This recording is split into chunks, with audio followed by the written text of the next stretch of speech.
Bismillahirrahmanirrahim. Assalamualaikum warahmatullahi wabarakatuh. Salam sejahtera kepada semua pelayar Facebook Malaysia Gazette yang menonton secara langsung Skop MG malam ini. Seperti biasa, bukan sahaja di platform Facebook, tetapi kita juga bersiaran di YouTube Malaysia Gazette, di portal kami www.malaysiagazette.com, juga di Twitter kami Malaysia Gazette, dan juga sebenarnya malam ini sangat-sangat seronok kerana kita orang kata di penghujung lah untuk pembubaran Parlimen sekarang, kerana ada yang menyatakan bahawa pilihan raya umum kali ke-15 just around the corner. Bilakah agaknya pilihan raya kali ke-15 ataupun PRU15 ini diadakan? Ramai yang bertanya, ada juga yang melahirkan keresahan, kenapa tergesa-gesa sangat, kenapa tak tunggu saja habis term tahun depan, tak jauh saja lagi. Tetapi ada yang menyatakan, Haslina, dari sudut ekonomi ada pro and cons-nya sekiranya pilihan raya diadakan awal dan lambat. Segala-galanya ada pro and cons. Dan juga sebenarnya malam ini saya sangat gembira kerana dapat mempertemukan dua generasi yang berbeza untuk kita bincangkan, untuk kita kupaskan, untuk kita gaduhkan mengenai isu ini. Kerana apa jadi jika PRU15 diadakan dibuat awal, apakah akan memberi kesan yang tidak baik kepada anak muda ataupun sebenarnya bagaimana? Saya perkenalkan kepada anda dua tetamu saya, iaitu di sebelah kanan saya Amir Hijaz Fans yang merupakan Ketua Penerangan Veteran UMNO Wilayah Persekutuan, juga sebenarnya aktif sebagai pemerhati politik juga, hari-hari ada live di Facebooknya. Dan juga di sebelah kiri saya Muhammad Ashraf Mustaqim, Ketua Penerangan Armada Parti Pribumi Bersatu Malaysia Bersatu. Assalamualaikum. Assalamualaikum. Terima kasih kerana sudi meluangkan masa. Sebenarnya ini idea daripada seorang panel saya yang sebelum ini ingin sekali membuat, dia kata MG buat satu forum ataupun skop yang mempertemukan dua generasi untuk kita dengar bagaimana seorang yang veteran dan juga junior memperkatakan khususnya untuk isu PRU15 ini. Kepada anda pelayar panel ketiga kami, ada saja soalan pandangan boleh ajukan di ruangan komen. Di awal ini, Datuk Seri, kalau kita melihat bagaimana agaknya secara ringkas mukadimahnya, politik hari ini bagaimana dari sudut pandang Datuk Seri? Bismillahirrahmanirrahim. Assalamualaikum warahmatullahi taala wabarakatuh. Teman-teman pelayar semua, terima kasih sekali lagi saya dengan MG online. Saya melihat bahawa dalam keadaan sekarang ni semua orang bercakap soal PRU. Ada yang tak sabar, ada yang takut, ada yang gundah gulana dan kepelbagainya. Bagi saya disegerakan lebih baiklah. Sebab sekarang ni sebenar-benarnya kita dah masuk pun dah. Dah lebih daripada 4 tahun. Jeda waktu kita 5 tahun. Nak tunggu berapa lagi? Tunggu dari 8 bulan, 7-8 bulan. Takkan 8 bulan lagi pun tak boleh nak sabar sekarang. Dulu pun 3 tahun lebih pun dah ada Dr. Mahathir buat pilihan raya, tak ada masalah. Kenapa tahun ini bermasalah sangat? Itu pandangan saya, Lina. Sebab short and cut, okey. Nak tengok pada anak saya ni, anak muda daripada Armada. Itu dia, short and cut. Betul-betul mukadimah yang sangat ringkas. Mungkin Ashraf, pandangan mengenai politik hari ini. Baik, berkenaan dengan situasi semasa, pertama sekali saya ucapkan terima kasih. Bismillahirrahmanirrahim. Alhamdulillahirabbil wassalatu wassalamu ala asyrafil anbiya'i wal mursalin sayyidina Muhammadin wa ala alihi washabihi ajma'in. Yang mana kita katakan sama ada PRU dalam keadaan semasa yang disegerakan ataupun yang dilanjutkan, yang dilewatkan. Jujur kita katakan, kita ambil sudut pandang ini perlu dinilai sama ada dalam konteks politik. Barangkali orang boleh nilai dalam konteks politik kepartian berdasarkan parti-parti politik yang wujud itu sendiri. Sebegitu orang boleh nilai dalam kanta lensa masyarakat ataupun rakyat. Jujur kalau kita katakan dalam konteks masyarakat ataupun rakyat itu sendiri, kita boleh nilai dan kita boleh lihat betapa bahawa kesediaan itu sendiri, rakyat daripada segi orang kata spiritnya, daripada segi mentalitinya, kan, kesediaan itu belum cukup ada. Ini kita nampak juga daripada trend dua PRN yang berlangsung sebelum ini. Di PRN Melaka dan juga PRN Johor. Malah pada PRN Johor yang julung kalinya apabila undi 18 itu diambil tempat yang mana diuji, diguna pakai, kita boleh lihat betapa outcome yang mana kemunculan ataupun kehadiran kelompok anak muda ini tidak benar-benar tampil untuk orang kata menyatakan suara mereka, hak mereka dalam aspek pengundian, memberikan justru kita tengok dalam keadaan sekarang ini kerana kita tahu rentetan daripada pandemik itu sendiri. Selepas kita keluar daripada pandemik, keberadaan masyarakat dan juga rakyat yang ingin pulih, yang baru bangkit daripada orang kata setelah lelahnya duduk terkurung ataupun sekejap ada yang keluar, sekejap kita buka, ekonomi kita buka ni, dan lepas tu tutup, buka dan sebagainya, yang akhirnya menampakkan rakyat nak survive dalam keadaan kos sara hidup, kemudiannya himpitan pula dengan inflasi, dengan orang kata isu ekonomi sara hidup dan sana sini yang perlu diselesaikan, maka kita nampak bahawa rakyat sekarang ni dah seakannya menghindari keadaan sekarang. Dan persoalan sekarang, adakah mengenang pada strategi ataupun situasi yang berlaku ini, adakah UMNO ingin mengambil kesempatan ke atas orang kata trend yang telah ditonjolkan pada PRN Melaka dan juga PRN Johor. Jadinya jika ini kesempatan yang ingin diambil oleh UMNO, ini adalah satu, maaf Ayahanda, ini adalah satu persoalan juga. Adakah UMNO di akhirnya mahu berdiri sebagai sebuah minority government? Yang mana kalau kita tengok di Johor, outputnya adalah, turnoutnya adalah lebih kurang 60%, sekitar jumlah itu, julat itu. Dan kemenangannya kita tahu adalah undi teras UMNO yang tak berubah sebagai contoh. Tapi anak muda yang tak balik, ramai orang yang tak keluar mengundi. Akhirnya mungkin kemenangan itu membawa sekitar 30% kepada setiap calon yang dipertandingkan, calon yang menang. Dan akhirnya adakah itu mewakili suara demokrasi keseluruhan? Ya, kita faham bahawa demokrasi kita first past the post, dan itu melayakkannya menang. Tapi sejauh mana suara demokrasi itu benar diraikan sekiranya kita hanya sekadar mengambil kesempatan atas himpitan semasa. Ini belum masuk soal kerisauan tentang bencana. Itu saya juga berhenti di situ. Baik, di awal ni sudah anda menyebutkan mengenai kerisauan UMNO itu, bagaimana UMNO kalau bertanding mungkin berapa persen saja yang boleh menang dan sebagainya. Kenapa concern sangat ni dengan parti lain? Apakah anda melihat kenapa? Okey, itu persoalan lain. Soalan saya adalah mengapa agaknya dalam kesempitan masyarakat hari ini, rakyat hari ini, pilihan raya itu adalah jalan terbaik untuk memulihkan segala-galanya, memberi mandat kembali kepada rakyat, biar rakyat memilih, dan kita akan memperoleh satu lagi kerajaan yang benar-benar solid seperti 2018. Ini saya ambil satu. Ini pada saya ini adalah satu falasi. Ini adalah satu falasi dan juga retorika yang mana dimungkinkan oleh mereka yang bersifat defensif, yang mungkin nak menjayakan pilihan raya itu, sebab nak mengambil ruang kesempatan atas himpitan yang timbul. Kerana saya katakan itu, secara jelasnya kalau nak cakap ini kita fahamlah, lazimnya kita dengar suara daripada kedengaran daripada pemimpin-pemimpin UMNO yang mana menyatakan bahawa laungkan dolongannya mereka adalah soal kestabilan sebagai contoh. Bicara tentang kestabilan, kerana apa saya katakan itu adalah satu falasi ataupun retorika. Apabila menyatakan tentang kestabilan, sedangkan setiap parti, jujur saya katakan, PAS baru keluar kenyataannya sebagai contoh. Sebagai front yang bersama dengan Perikatan Nasional, Bersatu mengeluarkan kenyataannya. Malah parti-parti oposisi yang tidak berada dalam lingkungan rakan koalisi kerajaan hari ini, di pihak pembangkang juga segenapnya menyatakan bahawa sepakat bahawa menolak pilihan raya dalam keadaan yang kemungkinan tadi yang katakan bencana. Kita baru keluar saja daripada keadaan pilihan raya, keadaan ekonomi yang terjejas, pandemik.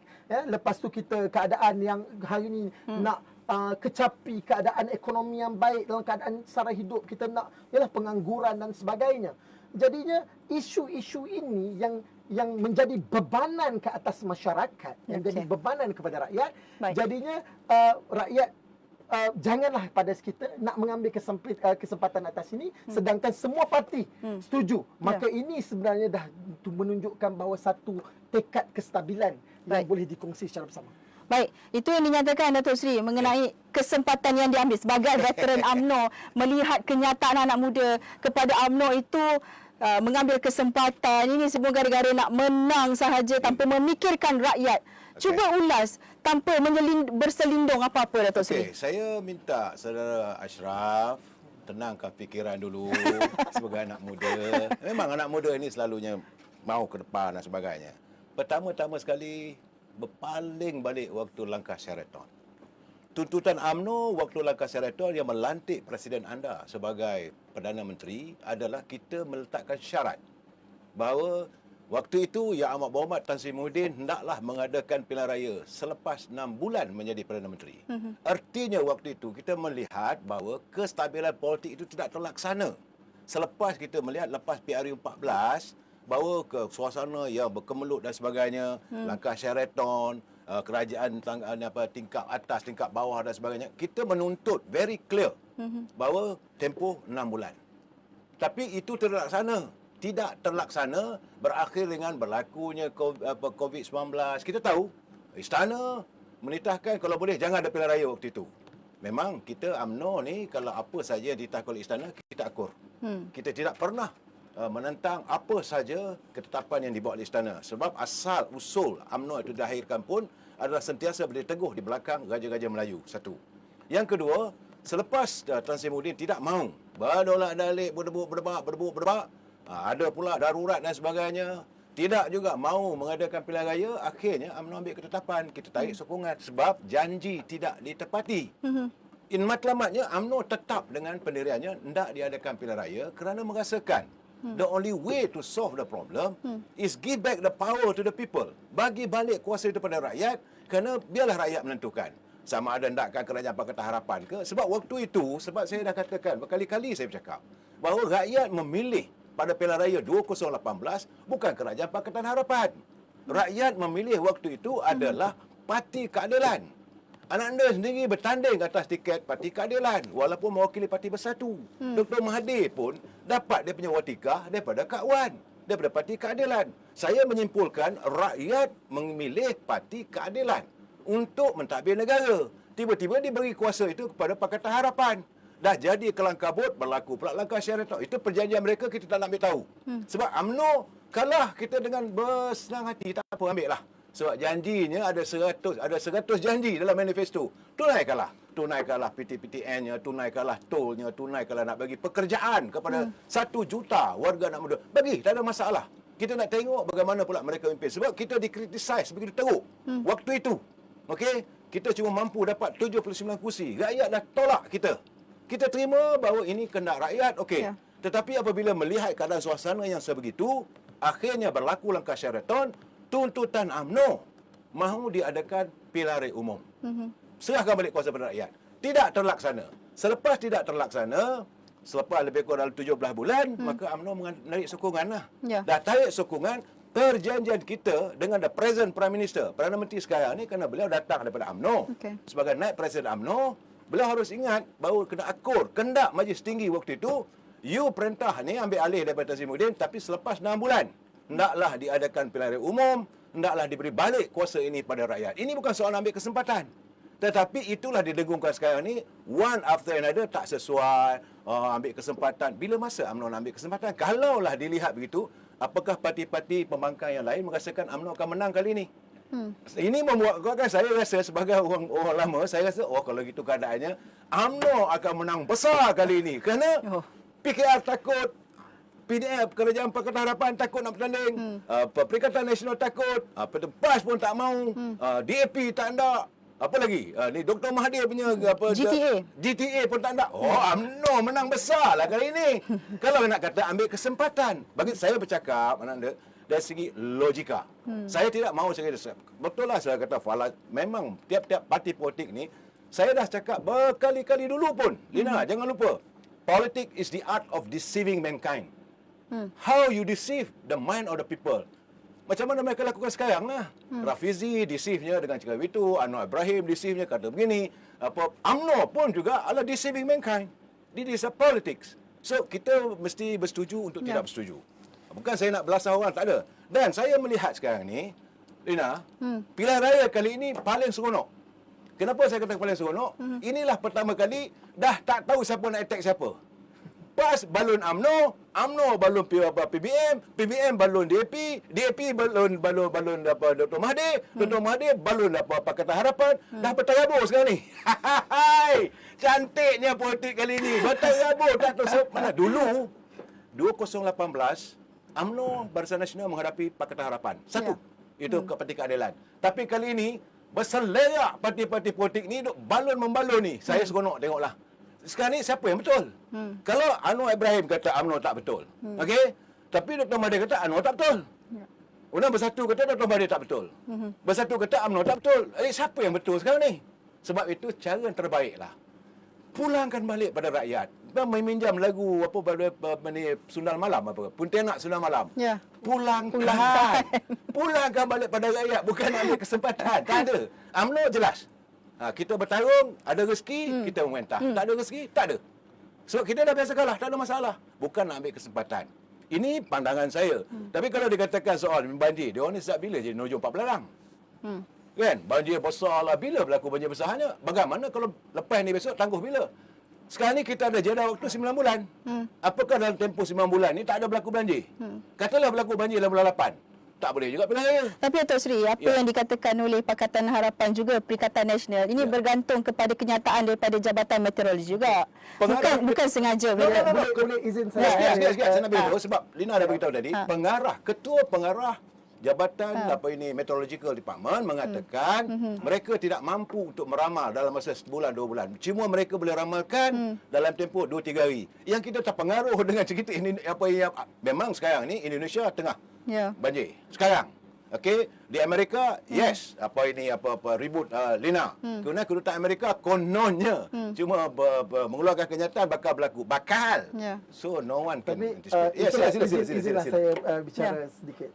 Tapi maafkan anak anda. Anda kata terguris kata-katanya ke atas saya anda. Tapi dalam pada itu apa yang saya ingin nyatakan kat sini, pada saya kita tak boleh menolak sains. Kita tak boleh menolak data sains. Kerana hari ini data sains nak dikatakan ada ketepatan sepenuhnya, itu sama sekali tidak. Kerana kita faham bahawa orang kata dalam konteks sains saintifik hari ini juga, sebagai contoh, bila mana dikatakan dalam tempoh bulan Oktober, kan, sejak daripada Ogos, penghujung Ogos sehingga Oktober adalah merupakan tempoh akan berlangsungnya kemarau. Dikatakan mana kajian menyatakan sedemikian. Tapi turn out kemarau tak berlaku. Kemarau tak berlaku. Saya setuju dengan pandangan yang dinyatakan oleh anda. Tapi inilah yang menjadi kerisauannya ya anda. Kerana bila kemarau tu tak berlaku dalam jangkaan yang dinyatakan seharusnya berlaku, ini adalah satu kerisauan atas isu-isu perubahan iklim global. Climate change. Yang mana hari ini kemungkinan ini akan menyebabkan bila kemarau tak berlaku, kita tengok juga paras laut jelas memang naik. Maksudnya yang mana jangka yang mungkin kemarau tak berlaku, tapi kemungkinan yang ribut taufannya akan boleh barangkali menjadi satu insya-Allah orang kita bukan kita minta lah kan. Itu mungkin akan jadi satu ujian yang akan diturunkan oleh Allah. Jadinya saintifik menyatakan atas kerisauan-kerisauan faktor climate change ini, faktor data yang mana dicerap juga dan sebagainya, maka itu satu hal pada satu sisi. Ini sekarang saya nak masuk pada fasa seterusnya. Maaf saya katakan bahawa adakah UMNO, yang kita cakap mungkin UMNO kata bersedia dan sebagainya. Kalau saya katakan parti semua tak bersedia, saya kata tidak sama sekali. Jujur macam kita di Perikatan Nasional, kita jelas bahawa kita lebih mementingkan keprihatinan kita adalah soal rakyat. Jata prihatin, nama prihatin yang sinonim dengan Tan Sri Muhyiddin Yassin jelas diterjemahkan semasa sewaktu pentadbiran beliau sehinggalah kini. Kerana apa saya katakan begitu? Kita ambil contoh dalam keadaan pada sesi forum yang sama. Sewaktu saya bertembung dengan Syahril Hamdan tempoh hari. Di mana Syahril Hamdan hari ini menjadi seorang penasihat Perdana Menteri. Tapi adakah beliau melunaskan tanggungjawabnya seperti apa yang diomongkan beliau ketika pra kejatuhan Tan Sri Muhyiddin dulu sebelum ini. Yang mana pada ketika itu kalau Kak Ina masih ingat, Kak Ina sendiri yang turut menjadi moderator. Sebab tu kita berbicara tentang faktor bagi bantuan kepada masyarakat, kepada rakyat dan sebagainya, atas dasar mana kita ada bantuan itu ini dan sebagainya yang dikemukakan oleh Kerajaan Perikatan Nasional pada ketika itu. Tapi Syaril Hamdan mencadangkan contohnya pada ketika itu, buatlah terbitan bond sebagai contoh, kemukakanlah terbitan bond. Tapi hari ini menjadi seorang penasihat pada ketika itu saya mempertahankan situasi bahawa hari ini kerajaan bertindak untuk menggunakan reserve yang sedia ada. Kerana kita tak boleh jangka keadaan ekonomi akan datang, pandemik ni berapa lama, sebab fokus kita adalah vaksin pada ketika itu. Dan mengimbangi antara life and livelihood, seperti mana saranan daripada WHO itu sendiri. Kan? Yang mana saya sebutkan Dr. Maria Van Kronkel apa benda yang pada ketika itu. Saya sebut, saya ingat lagi. Dan pada ketika itu, lewat daripada insiden dan setelah kita keluar dan masuk fasa endemik dan sebagainya, kita tahu dan kita pun dah boleh jangka keadaan ekonomi, macam mana dia akan menghala kepada inflasi dan sebagainya. Hari ini, walaupun dia agak canggung sebagai contoh dengan situasi yang berlaku dalam negara, di Britain, mereka telah, semalam Britain dalam minggu ini, mereka telah mengurangkan pengurangan teks yang terbesar sekali, walaupun canggung dalam keadaan situasi inflasi.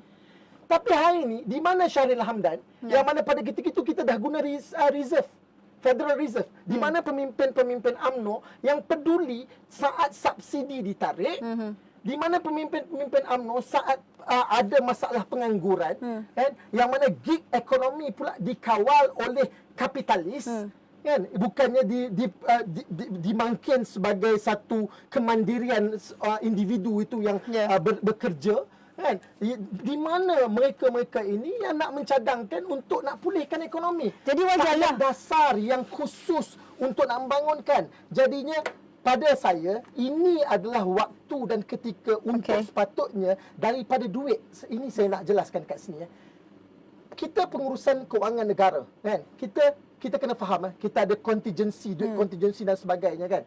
Of course, yang pertama adalah untuk soal asbab pengurusan. Contohnya ekonomi dan sebagainya, untuk nak buka peluang pekerjaan, pembangunan dan sebagainya. Itu yang pertama. Yang kedua adalah dalam aspek bencana. Sebagai sebuah kerajaan mesti dah tahu dah setiap tahun kita akan hadapi bencana.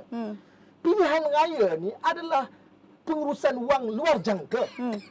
Sepatutnya duit pengurusan kerajaan sekarang difokuskan segenap jentera yang dipimpin oleh Datuk Seri Ismail Sabri sebagai Perdana Menteri, penasihat Syaril Hamdan, patutnya mencadangkan untuk memastikan pengurusan ekonomi itu dialirkan dengan baik, subsidi diberikan dan sebagainya, buka ruang dan sebagainya, membolehkan ekonomi itu bergulir. Kan? Idea-idea pembangunan, dasar-dasar ekonomi yang langsung tak nampak.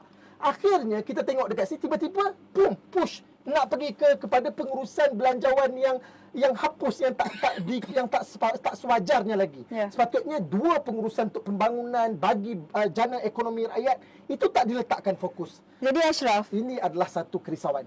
Bila risau, lebih baik dibubarkan saja, berikan mandat kepada rakyat. Kerana itu ini menjawab apa yang Ayahanda katakan tadi sebentar tadi. Inilah persoalan dia. Kerana kita lihat data daripada pelbagai badan kajian sosial juga. Bahawa termasuk dengan daripada trend yang telah dimangkinkan daripada sehingga ke PRN Johor baru-baru ini. Memang rakyat sudah tak peduli. Sebab rakyat hari ini hanya fikirkan apa yang aku perlu buat esok, makanan di atas meja, apa nak ala sisi perut dia dan sebagainya.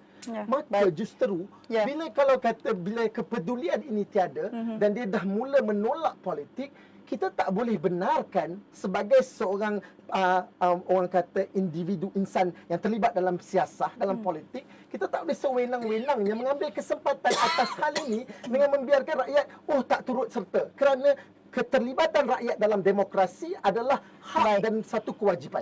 Baik, kita melihat perkara ini.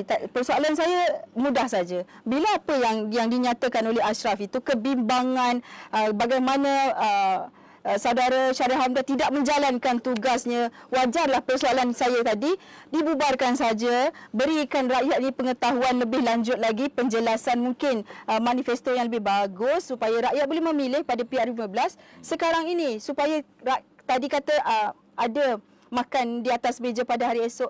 Jadi mengapa sekarang ini, walaupun nanti ini Ashraf boleh jawab, tetapi soalan ni kepada Datuk Seri, walaupun Perikatan Nasional, Pakatan Harapan menyatakan tidak mahu pilihan raya, tetapi mereka sudah merangka strategi yang sangat bagus dengan mengadakan jelajah, siri jelajah mereka melebihi daripada apa yang parti Datuk Seri lakukan sendiri. Macam confident menang tu pun tak tahulah kan. Ada 2-3 perkara yang Ashraf bangkitkan, saya terfikir tadi. Pertama sekali saya nak jelaskan soal bercakap soal ekonomi. Menteri jaga Menteri Kewangan ini menteri inherit yang dilantik oleh Kerajaan Perikatan Nasional zaman Tan Sri Muhyiddin. Sekarang ini kena jelas, Perdana Menteri memang dia UMNO, tapi kerajaan ini parti dan saudara Ashraf juga adalah contribute dalam Tengku Zafrul sudah sertai UMNO. Betul lah. Soalnya sekarang ni 3 parti, PAS, PBM dan juga UMNO. Sebab itu banyak dasar-dasar tak boleh terlaksana macam sekarang ni lah. Berdalih-dalih akhirnya rakyat terbiar. Sebab itu kita nak rasakan supaya carilah satu parti yang dominan untuk mentadbir negara. Kalau saya nampak terus terang saya katakan sudah mula ketinggalan. Orang tak nak pilihan raya. Sekarang ni timbul isu baru pula. Janganlah diadakan pilihan raya itu musim perayaan. Hai. Jangan buat pilihan raya musim Deepavali, pilihan raya Christmas, pilihan raya ulang tahun. Besok pula ni pilihan raya tak boleh diadakan kerana sekolah nak buka. Lepas itu, lepas satu, tapi soalannya bila? Soalnya bila? Dalam keadaan kita ketidaktentuan. Sepatutnya hari ini saya bersetuju dengan pandangan Ashraf. Kalaulah kerajaan, pimpinan kerajaan itu satu hati dan satu fikiran, dapatlah ditangani segala permasalahan. Tapi tidak. Saya ingin menyantuni apa yang dilontarkan oleh Lina. Lina kata sekarang ni UMNO macam tak bersedia. Kita dah bersedia daripada zaman dari waktu Pakatan, kita runtuhnya Pakatan Harapan. Kita dah nak pilihan raya dah. Dan kita tak kisah, kita persiapan kita sebab UMNO dia punya rantai-rantainya ada keseluruhan. Kita parti yang bila kita kalah kita setia, tak ada masalah. Nak lompat-lompat ni bukan dalam UMNO. Memang lompat itu mereka yang sekarang ni berada dalam bersama-sama dengan teman-teman saudara Ashraf. Silakan, tak ada masalah. Kita tidak melompat. Jadi yang kekal di peringkat ekonomi, yang buat kenyataan-kenyataan adalah pimpinan. Why kenapa kita harus terperangkap dengan pemikiran, alih fikiran mereka yang di atas. Yang sekarang ni mereka sendiri pun tak boleh mampu untuk mentadbir negara, untuk mendapat kestabilan politik, untuk mendapat kemantapan ekonomi. Saya bercakap berkali-kali, Ashraf, negara kita ni makmur. Kita ada minyak, kita ada getah, kita ada kelapa sawit. Tapi kenapa harga kelapa sawit, minyak masak boleh naik? Getihnya sekarang ni penyantunan kepimpinan itu gagal. So yang terbaiknya mereka juga, Tan Sri Muhyiddin sendiri kata bahawa kerajaan yang dipimpin oleh Datuk Ismail Sabri gagal. So kalau gagal, pulangkan balik. Saya kata, I'm still believe berikan balik pada rakyat untuk mereka menentukan. Allah, setakat nak mengundi itu bukan berapa lama pun, daripada pukul 9 pagi sampai pukul 5 petang. Apakah kerana 9 pagi sampai 5 petang ini? 6 petang sekarang, ditambah 6 petang, 1 jam. tambah sejam lagi. Okeylah sampai 6 petang. Within 12 jam itu, apakah dalam masa 12 jam itu boleh mati orang kena banjir? Banjir berlaku bila-bila masa. Tak ada pilihan raya pun banjir teruk setia. Banjir teruk juga berlaku di Baling, tak pasal-pasal. Rakyat Baling, habis rumah. Banjir juga berlaku di Temerloh. Ini satu bencana alam tak boleh nak kita anticipate. Betul, climate changes berlaku. Saya tidak menafikan soal itu. Tapi apakah kita nak biarkan terperangkap benda begitu tanpa persiapan? Kita memerlukan sebuah kerajaan yang mantap. We need a solid government yang tidak ada gundah gulana lagi. Sekarang ni, katalah sekarang ni, Datuk Ismail Sabri sebagai Perdana Menteri, dia nak buat dasar. Mungkin Parti Bumi Bersatu kata tak setujulah yang ni. Kerana ini kepentingan advantage sudah UMNO. Lepas tu PAS kata pula, tak boleh begini. Bila masa lah masalah rakyat ni dah santuni. Yang keduanya, kita tak habis-habis berpolitik. Yang di atas tu, mereka lain tak adalah, Saudara Ashraf. To be very frank with you lah. Dia orang fikir aku boleh jadi menteri atau tidak. Aku boleh pegang jawatan GST atau tidak. Aku boleh dapat 30,000 sebulan atau tidak. Rakyat yang sekarang ni, kita harus bercakap, kita harus jujur. Saudara sebagai anak muda dalam Armada. Armada ni sebuah batera. Okey, you mesti memikirkan secara mantap Apa yang harus kita sajikan untuk rakyat. Bukan terperangkap dengan ikut diorang punya perangai. Perangai yang atas tu, bagi saya dia gone. Pilihan raya kali ini, memang semua tak bersetuju. Sebab kalangan menteri ini mereka akan gugur. Gaji bukan murah tu. Okey, yang ada daripada parti-parti tertentu merasa akan kalah. Dari segi Pakatan Harapan pula, Pakatan Harapan Pesir. Oh, konon tak bersedia. Hari-hari ban Rafizi. Kalau Rafizi itu ikhlas dan jujur untuk menyantuni rakyat, waktu berlaku banjir di Johor, ban dia ada dekat Johor, lori ada dekat Johor, santunilah situ. Masih lagi berceramah. Oh, ratibnya Najib Rosmah. Itu satu. Sekarang ni ratibnya banjir. Lepas ini ratibnya di Bali Christmas tak boleh. Lepas ini nak apa nak ratib lagi? Ini keadaannya. Saya melihat bahawa kita harus segera melaksanakan pilihan raya sesegera mungkin. Tapi dalam keadaan sekarang ni, katalah Datuk Ismail Sabri memutuskan supaya Perdana Menteri menghadap Duli Yang Mulia Pertuan Agong memohon diadakan pilihan raya sesegeranya. Kalau boleh, biar dalam tahun ini. UMNO tidak pernah mendahului kuasa raja. Macam mana kalau yang di-Pertuan Agong menolaknya? Kalau yang Tuan Agong menolak, okey, sekiranya andai Tuan Agong menolak, so kita terima. UMNO akan sentiasa mengikut apa saja keputusan mereka. Tetapi kebimbangan saya pada 7 bulan Oktober, perancangannya, jeda waktunya yang ada di Parlimen, sekarang ini tak buat lagi ni. Sepatutnya hari Isnin dulu, sepatutnya kemarin hari Isnin, dan dibincangkan supplementary budget. Tidak terlaksana. Kenapa? Mungkinkah Perdana Menteri rasa nanti kalau buat bajet supplementary budget ditolak? Okey, bagaimana kalau 7 bulan?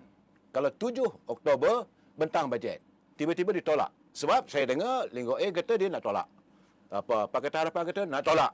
Tan Sri Muhyiddin berkata besar kemungkinan kita akan tolak. Saya hairan sebab Tan Sri Muhyiddin berada dalam kerajaan. Ini kerajaan 3 parti, dia dalam kerajaan pun bukan tolak. Kalau dia tolak, bagi saya runtuh kerajaan. Dalam keadaan begitu, we got no other choice. We have to go back to zaman waktu Bapa Tun Razak, we go for Magaran. Boleh saya Sila. juga untuk respon? Saya minta maaf, andai kata saya berbeza pandangan. Ya, biasa. Kerana, jujur saya katakan, sekiranya logik akalnya, jika seseorang dalam kepimpinan orang kata ahli parlimen itu, mereka jelas bahawa fokus hendak diletakkan ke atas rakyat. Mana mungkin mereka akan menolak bajet belanjawan? Kerana belanjawan, seperti mana dicatatkan, belanjawan sekiranya ditolak, memang secara jelas akan runtuhlah kerajaan itu. Maka memang saya yakin, dan ini yang perlu diberikan edukasi kepada masyarakat di luar. Dan ini adalah kerisauan saya. 2 perkara yang saya mungkin nak bawa penonton dan juga dalam perbincangan kita ini, kepada 2 perkara yang mungkin agak mencuit nakal sikit ke atas saya anda. Iaitu yang pertama sekali adalah soal berkenaan dengan bajet itu sendiri. Masyarakat perlu sedar bahawa bajet ataupun belanjawan ini bukanlah hak eksklusif mana-mana kerajaan. Sebegitu parti. Kerana ianya adalah hak eksklusif dalam konteks pembangun legislatif itu sendiri. Pembangun dasar itu sendiri.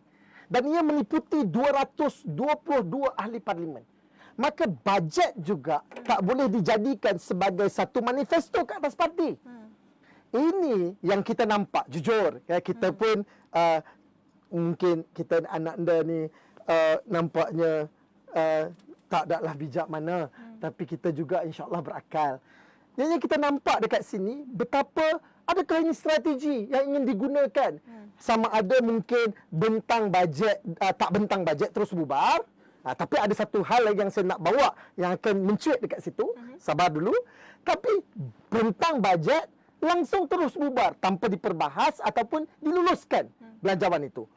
Maka bajet itu dijadikan satu bicara bahawa kami telah membentangkannya, sebab yang melibatkan bajet itu yang pelopornya nampaknya bukan sebagai sebuah jentera kerajaan, sedangkan yang meluluskan itu adalah para pembangun dasar. Tapi yang pembangunnya, pelopornya mestilah nampaknya Tengku Zafrul muka dekat situ, Ismail Sabri muka dekat situ. Dan ini yang kita tak nak, orang kata gutter politik, permainan kotor, yang mana menyatakan bahawa ini nak laksanakan bajet ini, sokonglah Barisan Nasional kerana ini akan bawa kestabilan dapat dilaksanakan bajet ini. Itu adalah salah, sebab ia menentukan bahawa rangkuman, orang kata kesepaduan kata para pembangun legislatif itu seperti yang saya katakan. Tapi yang ni yang nak membawa kepada permasalahan kedua. Adakah juga di sini, ini satu pertanyaan, adakah juga di sini adalah satu kesempatan yang nak diambil oleh para pimpinan yang mana kerana Perdana Menteri itu dah datangnya dari UMNO, adakah kerana bila kita tahu sama ada bentang bajet terus bubar ataupun tanpa bentang bajet terus bubar, dalam tempoh jeda waktu itu sebagai seorang Perdana Menteri interim, segala peruntukan ICU seperti mana Tun waktu jadi Perdana Menteri interim terus dia mengemukakan belanjawan waktu dia jadi beberapa hari iaitu sebelum tukar je Kerajaan Perikatan Nasional, dia terus kemukakan belanjawan suntikan package stimulus kan, yang tanpa dibentangkan langsung di Parlimen. Orang semua duk cakap kata Tan Sri Muhyiddin Yassin buat darurat dan sebagainya. Tuan waktu dia bentangkan di sepanjang waktu jadi Perdana Menteri interim, jangan siapa lupa bahawa beliau telah buat satu meluluskan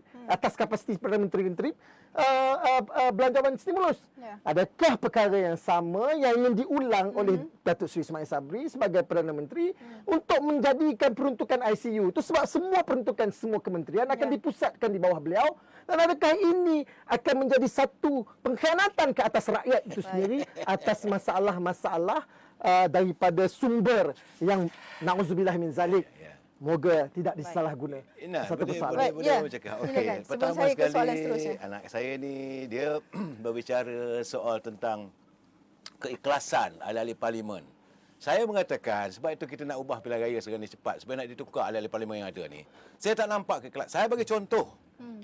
Pada hari Isnin, Yang Berhormat Ketua Pembangkang Datuk Seri Anwar Ibrahim membawa usul untuk membincangkan soal kehidupan rakyat yang tenat, soal harga barang yang melambung-lambung, soal mata wang negara yang merudum nilainya. Ditolak. Sedangkan apa yang berlaku di Parlimen, ahli Parlimen daripada Sepang cerita Datuk Seri Najib datang ke Parlimen kena bergari. This is not masalah rakyat nak tahu. Kalau you saudara mengatakan bahawa bajet ini mereka jujur, I don't think mereka jujur. Kalau mereka jujur, hari ini dah masuk hari Rabu, apa dibincangkan di Parlimen? Saya dengar pagi tadi pun, saya cepat-cepat tutup. Naik menyampah. Sebab kerti saya cepatlah pilihan hari ini. Sebab orang yang ada dekat Parlimen tu, saya cakap terus terang lah. Saudara jujur, saya juga jujur. Sebab saya seusia dengan saya sebagai daerah Parlimen tu. Saya kata kalau ada beginilah, lebih koput negara kita ni. Cepatkan pilihan raya supaya, dan saya nak cakap terus terang, kalau saudara merasakan inilah masa kita seolah menafikan UMNO. Tidak. UMNO akan menurunkan 80% calon-calon muka baru. Berartinya kita menyantuni anak muda. Masa untuk negara melakukan penyalinan. Dan mereka ni perlu diberi latihan sebab mereka adalah pimpinan masa akan datang. Jadi jangan kita nafikan soal itu. Kalau nak harap yang ada sekarang bicara di Parlimen hari ini, ya Tuhan, apa yang mereka bercakap? Apa dasar yang kita dapat buat? Dari segi ekonomi negara, dari soal harga barang, rakyat. You bercakap tadi mesti nak tahu apa makanan atas meja pagi besok. Dalam keadaan hari ini apa yang ada? So the best thing, solution, adakan pilihan raya. Itu solusinya, pulangkan balik pada kerajaan. Ini tuntutan saya mewakili UMNO, saya veteran UMNO. Kita dari awal lagi kita nak pilihan raya tanpa ada falase, tanpa ada orang kata nak main keletik orang kata main kelecik kaki ke main bola ni. Tak ada. Kita tak ada. Kita straight forward pilihan raya supaya dalam tempoh satu hari itu. Cuma yang menjadi masalahnya nanti sepanjang kempen-kempen ni 12 hari. Ini kebimbangan juga. Berapa lama kita nak biarkan negara kita dihancurkan dengan segala macam persepsi. There are so many persepsi, berbagai-bagai fitnah yang tak ada diada-adakan. Kenapa tidak kita menyantuni? Saya bercakap terus terang hari ini. Macam saya awal tadi bicara tadi Lina, saya mengatakan inilah masanya parti-parti politik tak tahu nak balon siapa. UMNO nak balon, tapi UMNO jelas. Kita menjelaskan ini kita punya dasar, kita nak buat begini. Kalau diberi kesempatan, mentadbir negara. That's all. Tapi PBM kata begitu. PAS kata begini. Pakatan Harapan kata begini. Dr. Mahathir kata begini. Rakyat confused lah. Jangan biarkan rakyat terus dalam kebingungan dengan kepelbagaian isu-isu politik yang dangkal, yang tak betul. Akhirnya kita mempunyai generasi ataupun rakyat yang dalam keadaan yang kebingungan. Kenapalah rakyat dizalimi? Give them a chance, let them choose. Saya terus terang cakap, kita dah ada experience. UMNO kalah, kita dapat 79 kursi. Ambil pimpin, tak ada masalah. Cuma kenapa yang jadikan ketakutan sangat ni? Yang saya hairan, kenapa takut sangat dengan pilihan raya? Satu, saya rasa sebut PRU saja macam satu rasukan lah. Tak mau. Tapi waktu yang sama buat persiapan. Tak mau pilihan raya, mesti masa yang sama lori ini Rafizi merayap satu negara. Tak mau. Mak Sabu naik pentas, maki Hamun. Tak mau. Waktu di Kedah, Mahfuz maki Hamun UMNO juga. Apakah kita nak membiarkan sesi fiesta maki Hamun di kalangan pemimpin? Ini persoalannya. Sebab itu saya mengatakan pilihan raya perlu diadakan sesegera mungkin. Ina. Baik, kita melihat hari ini kenyataan bersama. Sebelum itu Datuk Seri Anwar Ibrahim juga menyatakan bahawa 3 negeri tidak akan membubarkan Dewan Undangan Negeri sekiranya PRU itu dibubarkan dalam masa terdekat, iaitu Pulau Pinang, Negeri Sembilan dan juga di Kedah. Ya. Kan, 3 negeri itu. Adakah Kedah? Negeri Sembilan? Negeri Sembilan. Ya. Okey, Kedah. Teringat YB Sanusi. Dia sokong Terengganu tapi kalah juga dengan JPD. Okay, 3 negeri ini di bawah Pakatan Harapan tidak akan dibubarkan. Bermakna akan diadakan secara berasingan, kemungkinan besar. Kalau sebelum ini, ketakutan yang selalu dimomokkan adalah berbilion ringgit, 1 bilion ringgit, 2 bilion ringgit, macam tadi Ashraf katakan tadi, 3 perkara tadi, kos tadi itu telah digunakan untuk PRU, kemudian akan ada lagi satu siri PRN untuk ketiga-tiga negeri. Bukankah ini satu pembaziran? Dan juga ketika itu katakanlah tadi kita tidak tahu bagaimana keadaan cuaca dan sebagainya. Apakah nanti kalaulah pada ketika itu berlakunya bencana, banjir dan sebagainya, itu juga menyukarkan dan ditambahkan lagi ini bajet tambahan yang sengaja diambil kesempatan oleh parti pembangkang untuk tidak diadakan PRU ataupun PRN secara serentak ini? Tak, pada saya, yang macam saya katakan tadi, pertama sekali politik ni, saya suka untuk nak ambil kesempatan juga untuk edukasi penonton dan juga masyarakat. Sebab pada saya literasi politik tu lebih penting. Okay. Dalam konteks politik ini, it's a chess game. It's a chess game. Dan saya tahu politik juga seperti mana yang dikatakan oleh ahli falsafah kan. Politik sebab who get what, when dan sebagainya, what, why dan sebagainya tu. Okay. Saya lupa ahli falsafah, tak salah saya Plato atau Aristotle. Okey, baik. Aristotle. So by the way, balik kepada isu dekat sini.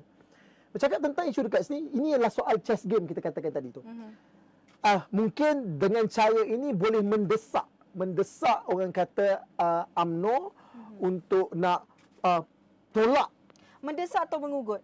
Mendesak pada saya untuk mendesak UMNO bawa pilihan raya itu ke belakang. Ya. Dan jujur saya katakan, ini yang paling terkesan dan yang diperjudikan dalam hal ini adalah rakyat. Ini memang satu hal yang agak cukup terkilan, cukup orang kata menyedihkan. Kerana yang akan ditanggung nanti dengan jumlah besar pengurusan pilihan raya itu adalah rakyat. Tapi persoalan ini, kerana itu saya katakan tadi, letak balik di tangan batu jemala pemegang taruh yang paling besar, iaitu kepimpinan federal di peringkat pusat. Kan? Adakah jelas? Kerana saya katakan tadi, kita sudah sentuh persoalan dasar, mana soal perkara-perkara yang nak pedulinya tentang, yang tadi saya nampakkan, tunjukkan. Yang pertama sekali berkenaan dengan pengurusan untuk ekonomi contohnya, lepas tu pengurusan bencana. Yang sepatutnya yang pengurusan pilihan raya ni adalah number yang terakhir sekali. Tapi dijadikan letak fokusnya, ni pula yang nak jadikan satu keutamaan. Bila ni nak letakkan jadi keutamaan, tanpa juga nak bentangkan bajet ataupun semua letakkan fokus membahaskan, membangunkan sebuah bajet secara bersama. Ini adalah satu, pada saya, kecurangan ke atas rakyat yang akan membolehkan, yang pada saya jelas macam mana saya bertegas ataupun jelas nyata dengan premis saya bahawa ini adalah satu tindakan yang mengambil kesempatan ke atas apa yang berlaku ke atas nasib rakyat. Yang mana di akhirnya, adakah pengundi yang nak keluar nanti itu, adakah dalam kalangan pengundi teras UMNO itu sahaja yang nak dikeluarkan, ataupun memang nak mengambil satu ayat fiesta tu tadi cantik, adalah fiesta meraihkan demokrasi yang melibatkan semua orang. Sebab kalau boleh kita nak biar secara bersama, kita nak bina kembali sebuah Malaysia baru yang lebih baik, yang mana ada kebersamaan. Rakyat nak sama-sama. Biarlah kali ini rakyat pilih. Okey. Dan bukan sekadar, mungkin barangkali rakyat bukan lagi menilai dalam konteks kepimpinan politik, dalam konteks kepartian. Tapi rakyat dah mula tengok, dia nak tengok calon. Baik. Siapa orang dia? Siapa orang dia? Itu adalah satu tekad literasi politik yang lebih matang dalam bawa Malaysia ke hadapan. Wishful thinking. Ya. Okey. Anak anda Ashraf, saya nak bagi tahu ada dua perkara. Pertama sekali, you bangkitkan soal bajet negara. Sebenarnya bajet pilihan raya ini sentiasa tiap-tiap tahun apabila Menteri Kewangan mengemukakan bajet, dia akan selitkan bahawa peruntukan untuk pilihan raya. Sebab itu pilihan raya boleh diadakan bila-bila masa. Zaman Dr. Mahathir pun 3 tahun setengah dah buat pilihan raya. So gertinya berterusanlah bajet tu ada. Gertinya bukan wang itu tak ada nak ambil kutip mana sini nak buat bajet untuk pilihan raya. Itu tak berlaku. Yang kedua, bila mengatakan bahawa nak supaya UMNO tarik sokongan. Bukan kehendak UMNO. Ini kena jelas. Bila kerajaan negeri tidak mahu mengadakan, seandainya Duli Yang Mulia Pertuan Agong bersetuju atas kehendak baginda pilihan raya diadakan, maka kena ada pilihan raya. Tapi bila mereka menentang, apakah mereka tidak menghormati, menjunjung titah tuanku? 3 negeri ini, what you trying to do? What you trying to say? You want to object the Agong? Agong dah kata buat pilihan raya. Yang kamu tak nak buat pilihan raya, apa hal? Ini saya marahlah. UMNO bila usik saja kita akan bangkit. So saya minta lah kita kena jelas. Nak kena buat pilihan raya. Memang kita dulu biasa bukan tak pernah buat. Sejarah membuktikan sebab 1959 kita ada pilihan raya umum. Kemudian ada pula pilihan raya negeri, pilihan raya federal negeri. Federal negeri sehinggalah 1974 after the incident of 13 Mei. Okey, maka diadakan sekali. Apakah masih lagi nak diadakan balik? Keadaan begini bukankah ini akan menambah kos? Saudara concern about kos tadi. Kan? Sekarang ni kalau begini berlakunya, okey, kalau tak nak buat serentak, kita buat berasingan. Bagi saya dua perkara. Pertama, mereka mengajak untuk menarik kos kerana pilihan raya yang berbeza. Memanglah tak banyak mana pun peruntukan dah ada. Because setiap kali pilihan raya, sila baca peruntukan dalam SPR, mereka ada 1 bilion peruntukan untuk melaksanakan pilihan raya. Okey? Tetapi yang paling penting bagi saya, mereka seolah-olah sudah menderhaka pada Duli Yang Mulia tuanku. Yang selama ini kata UMNO derhaka. Set the date untuk pilihan raya. Bila masa pula kita minta supaya mohon kuasa baginda jangan usik. Tapi kalau baginda dah memutuskan pilihan raya, 3 negeri ini saya anggap mereka menderhaka. Tuanku dah baik titah buat pilihan raya. Tiba-tiba no kita nak buat. Inilah keadaannya. Inilah masalah yang saya lihat. Bahawa kalau nak menjawab, saya bukan nak menjawab tapi saya nak memperjelaskan. Kenapa perlu? Saya tak tahulah. Pendirian Bersatu saya tak tahu. Pendirian UMNO jelas. Sebab kita parti yang terasas bahawa kita di Sintik Limau bukan di istana, kita tetap berdiri teguh di belakang Raja-Raja Melayu. Tuanku kata apa? Itulah pada kita. Tuanku kata tidak ada pilihan raya. Tak adalah. Tuanku kata buat pilihan raya. Kita buat akur. Bagaimana? Waktu parti saudara PBM, apabila tuanku ndakkan juga, okeylah. Pada waktu itu, saudara jangan lupa, Presiden saudara cuma ada 6 kursi saja. UMNO berlapang dada dengan 37 kursi parlimen kita ada. Kita tak nak merebut. Kita tak mau ambil kesempatan. Kalau saudara mengatakan kita nak ambil kesempatan tadi, waktu itu UMNO dah boleh minta kesempatan nak jadi Perdana Menteri. No, tak apalah Tan Sri Muhyiddin. Berilah Tan Sri Muhyiddin jadi Perdana Menteri. Dan kita belakang. Cuma kita katakan bahawa dalam tempoh 6 bulan, kalau suasana okey, pandemik dah berhenti, ekonomi agak sikit okey. Tetapi apa jadi? Rakyat terkurung. Ini masalahnya. Bendera naik. Rakyat bunuh diri. This is the biggest problem. Sebab itu kita pulangkan balik pada rakyat. Let mereka nentu. Dia nak parti Pakatan Harapan ke? Dia nak parti Dr. Mahathir ke? Untuk kena tipu lagi? Silakan. UMNO reda, tak ada masalah. Ini saya cakap terus terang. Anak anda jangan marah. Saya nak bagi pencerahan bila you mengatakan tadi bahawa UMNO desak. UMNO tidak pernah mendesak. Kita cuma menuntut sejak daripada awal lagi kita nak adakan pilihan raya setelah melihat kepincangan, kebejatan berlaku. Selepas pilihan raya yang ke-14 itu hari, Pakatan Harapan gagal untuk mentadbir. Atas kegagalan itu, pulangkan balik pada rakyat. Sebab kita menghormati suara rakyat kuasa keramat. Ya, Lina. Datuk Seri, ada komen ni kata UMNO hanya nak pilihan raya untuk menyelamatkan Datuk Seri Najib dan juga Datuk Seri Zahid. Ini merupakan kluster mahkamah. Komen sikit. Jadi kalau gitu artinya UMNO menang lah lepas ni. Saya tidak nampak benda begitu. Bagi saya sila. Bagi peluang. Pertama sekali, daulat tuanku, jujur saya katakan, kita semestinya kita menghormati institusi diraja. dan itu adalah merupakan teras dan juga lunas. Apatah lagi mana-mana parti Melayu pun. Yes. Tambah-tambah sebagai sebuah parti Pribumi Bersatu Malaysia ini, sememangnya kita berdiri teguh bersama-sama dengan institusi diraja. Ya. Tapi dalam pada masa yang sama, izin saya memberikan komentar bahawa tiada siapa juga yang lebih besar daripada perlembagaan, constituent. Sebab constituent sits above all. Dan dalam konteks itu, kerana itu bercakap soal ini, perlembagaan juga meletakkan yang di Pertuan Agong untuk boleh membubarkan parlimen. Hak kepada yang di Pertuan Agong kat situ. Seperti mana hak yang di Pertuan Agong saat Tun Dr. Mahathir meletakkan jawatan, kuasa diserahkan kerana melantik Perdana Menteri ini melalui dua cara.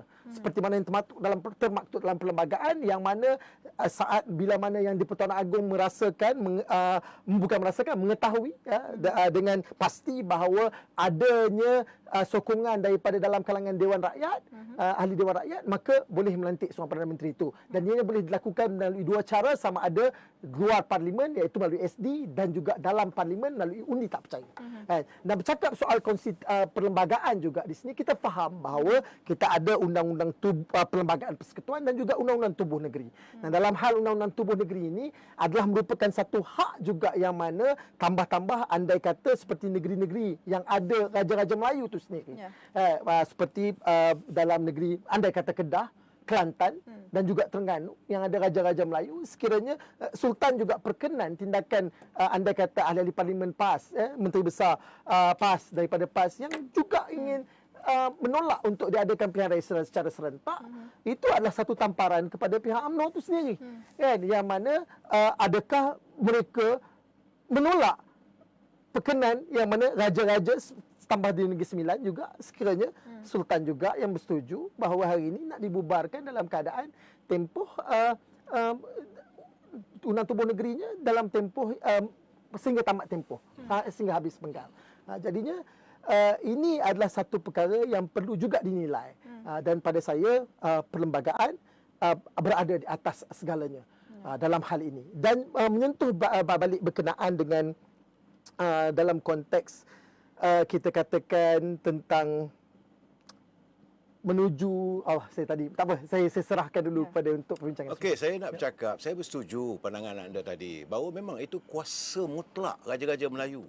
Jadi sebab itu bila tiga parti tersebut mendahului, mereka kami tak nak buat. Sedangkan kena ingat, dulu yang Mula Pertuan Agong itu, kita punya Agong ini dia bukan monarki yang di atas sekali, tidak. Dia memang paramount. Jadi raja. Betul. Okay, jadi retinya sekarang ni, dulu yang Pertuan Agong juga dinasihati oleh majlis raja-raja. Betul. Okey, retinya apabila kalau tuanku bersetuju, retinya tentulah pastilah tuanku juga konsult dengan majlis raja-raja yang lain. Kan? Dan terpulanglah pada Menteri Besar ataupun Ketua Menteri menghadap raja masing-masing mohon pembubaran Dewan Undangan Negeri. Memang itu tidak boleh nafikan, itu termaktub dalam perlembagaan hala cara kita mentadbir negara kita ini. Tetapi kalau bagaimanapun sebelum itu jangan diugut. Kami tak mahu. Nah, bukan. Ini mewujudkan satu tapi Ayanda, saya rasa bukan saya tak kata saya bersetuju langsung dengan tindakan mereka. Malah saya bagi refleksi ke atas negeri-negeri yang ditadbir oleh PAS. Tapi cuma saya katakan di sini dalam konteks hal ini sama juga dengan UMNO apabila ingin mencadangkan kerana hak itu terletak kepada badan eksekutif terlebih dahulu untuk meletakkan prosesnya, prosedurnya kepada raja-raja Melayu. Maka badan eksekutif menjadi pemula. Jadinya saya rasa negeri-negeri ini yang ditadbir oleh eksekutif negeri masing-masing punya hak untuk menyatakan pendirian mereka bahawa menolak kesepakatan yang dibawa oleh federal, persekutuan. Maka sebegitu juga boleh dikatakan UMNO bertindak dengan hal yang sama yang ingin mendahului raja-raja Melayu kerana raja juga tak buat keputusan, dia akhirnya memahami lunas klausa dalam perlembagaan itu, keputusan pemutus akhirnya adalah yang di Pertuan Agong. Maka pada saya, jujur saya katakan, ini adalah merupakan tindak entiti-entiti eksekutif yang mana dipelopori tunjangnya adalah parti-parti politik itu sendiri yang nak orang kata mencadangkan ataupun menolak sebegitu mungkin mendesak dan sebagainya Saya tak saya ke atas institusi raja-raja itu sendiri. Saya lebih suka bercakap menggunakan klausa yang benar, iaitu Perdana Menteri mempunyai kuasa mutlak. Kalaulah kabinet mengatakan tak bersetuju, sebenarnya dia orang tak sedar diri bahawa mereka dilantik oleh Perdana Menteri. Perdana Menteri submit tu Dak Agong. Kan? Jadi kalau mereka menentang kehendak Perdana Menteri, katanya bagi saya letak jawatannya lah kan. Dia tak setuju kan. Satu. Tapi bagi saya dia akan minta mohon.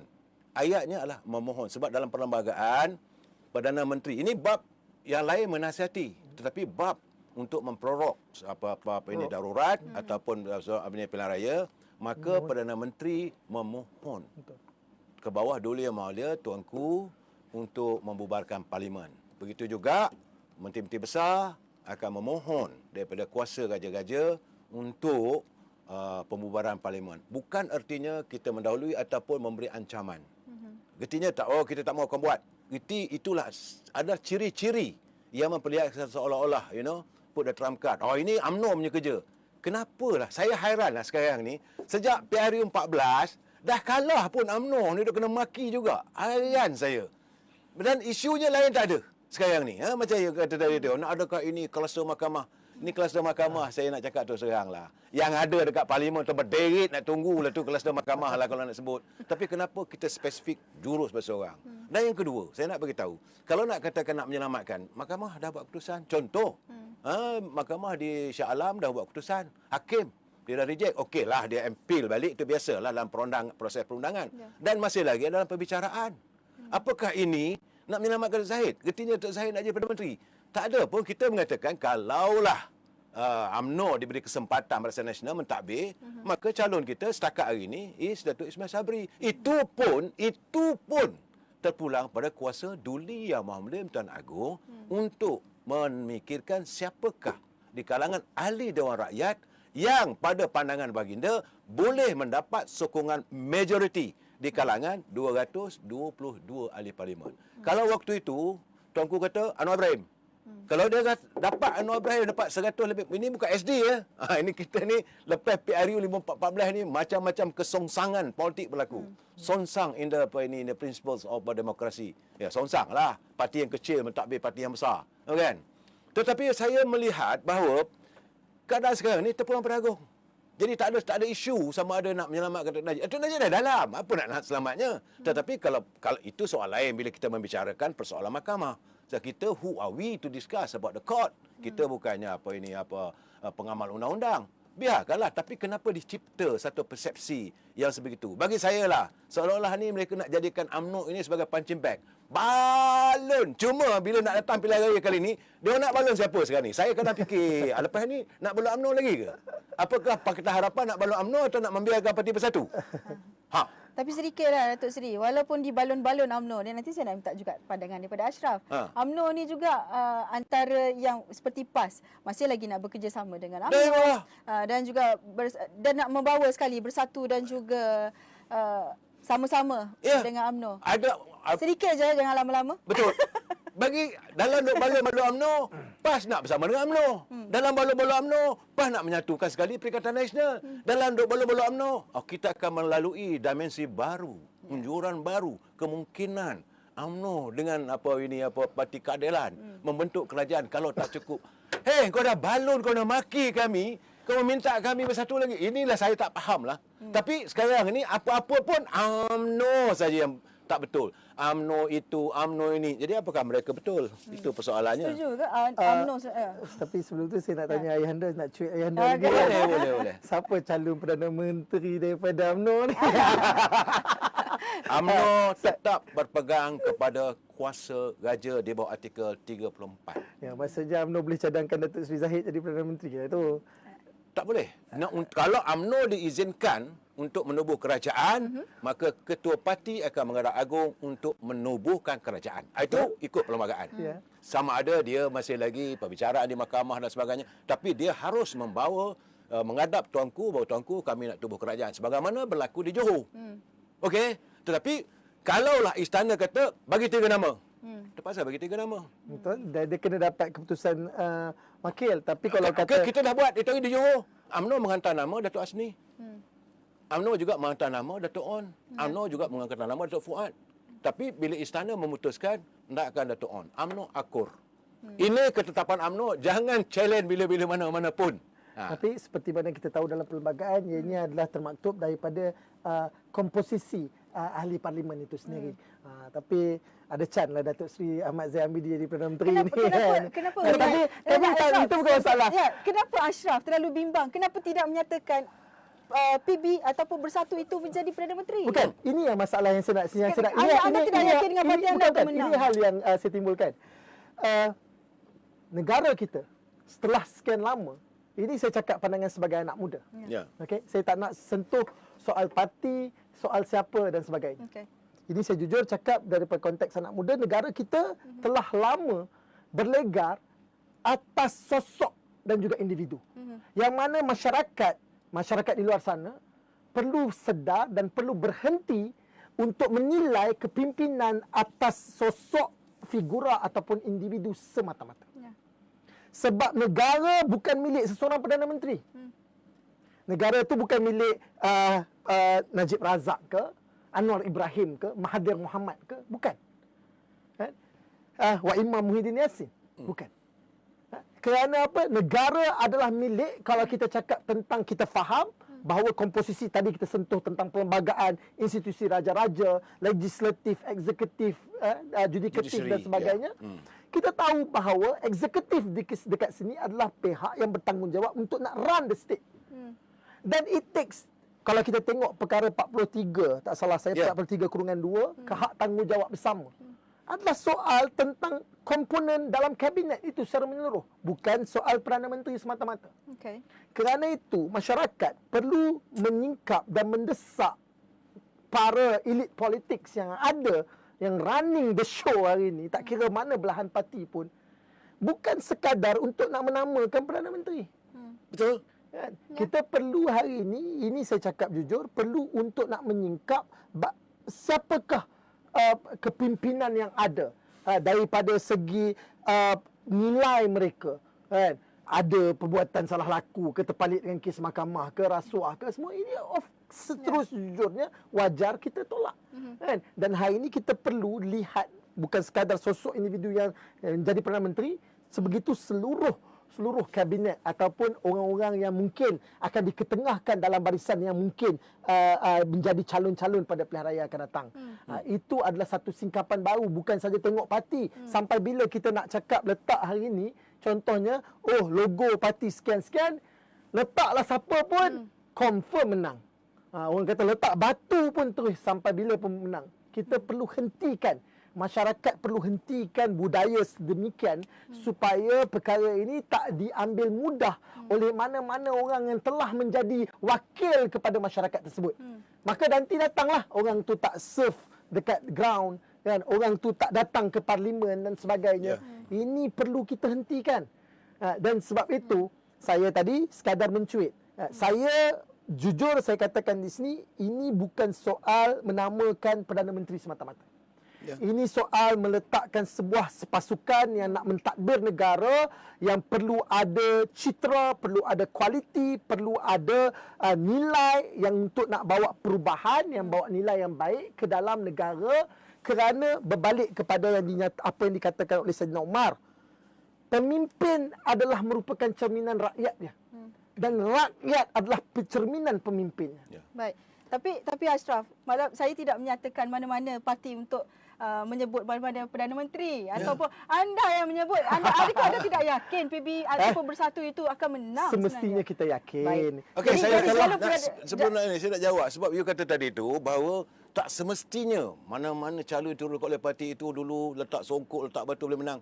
UMNO sudah pun mengalami dalam pilihan raya 2018. Sebenarnya saya nak tahu, kita nak tahu sebab isu poster boy dalam UMNO ni agak hangat. Sama ada Datuk Ismail Sabri ke, tak pun Datuk Zahid Hamidi. Sebab tu yang kita nak tahu. Tak, calon saya melihat Perdana Menteri Bersatu memang Tan Sri Muhyiddin Yassin. Semestinya. Itulah sudah jelas. Kita bagi saya tapi itu adalah dalam konteks Bersatu. Ya. Seperti yang saya katakan di sini. Adakah calon lain dalam Perikatan Nasional meletakkan calon lain sebagai Perdana Menteri?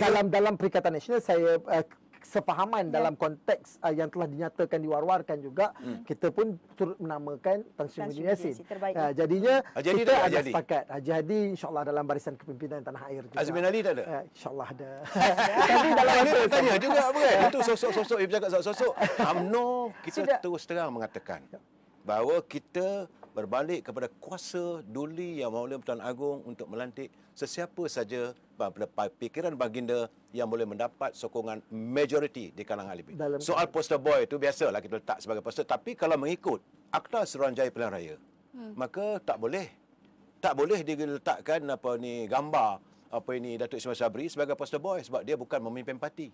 Yang boleh memimpin parti kalau Pakatan Parti Keadilan, mereka akan meletakkan Anwar Ibrahim. Ya. Maka kalau dari segi PAS, mereka kena meletakkan Tuan Guru Haji Hadi. Maka dalam parti PBM dia meletakkan Tan Sri Muhyiddin. Itu kalau nak jadikan poster boy pilihan raya itu mengikut ketetapan Suruhanjaya Pilihan Raya. Sebab itu saya pun hairan macam mana orang kata poster boy. Tak ada sebenarnya. Tapi saya melihat malam ini sangat menariknya perbincangan. Kita nampak bagaimana anak muda itu memberikan hujah, bagaimana veteran lah kita panggil veteran memberikan hujah pandangan masing-masing terhadap isu kita, apa yang akan kita dapat, apa yang akan dibuat sekiranya PRU itu diadakan seawal mungkin.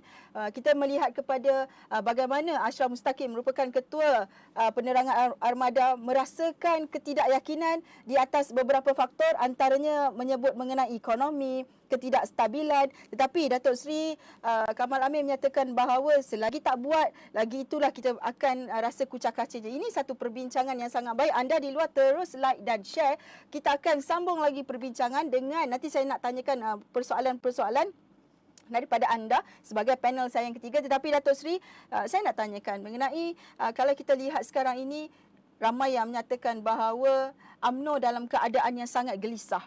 UMNO merupakan satu parti rasuah. UMNO gelisah dengan kes-kes mahkamah ini antara yang dimomokkan oleh pembangkang, dan juga kita melihat komen-komen juga yang agak berani ataupun bersuara terhadap isu ini. Tetapi Datuk Seri mungkin boleh nyatakan bahawa mengapa agaknya PRU ini sekiranya diadakan secepat mungkin akan mengurangkan kebimbangan. Sebab sekarang ni ada yang nyatakan kadar pengangguran walaupun sudah turun, tetapi ramai di antara mereka masih tidak ada kerja yang tetap. Okey, tomahan terhadap UMNO ni sudah berlaku sejak tahun 2013. Okey. Selepas kita memenangi pilihan raya dalam keadaan kita hilang two-third majority. Okey. Kemudian berlaku 2018. Lunyai UMNO kena balun. Jadi untuk itu UMNO tak pernah gelisah.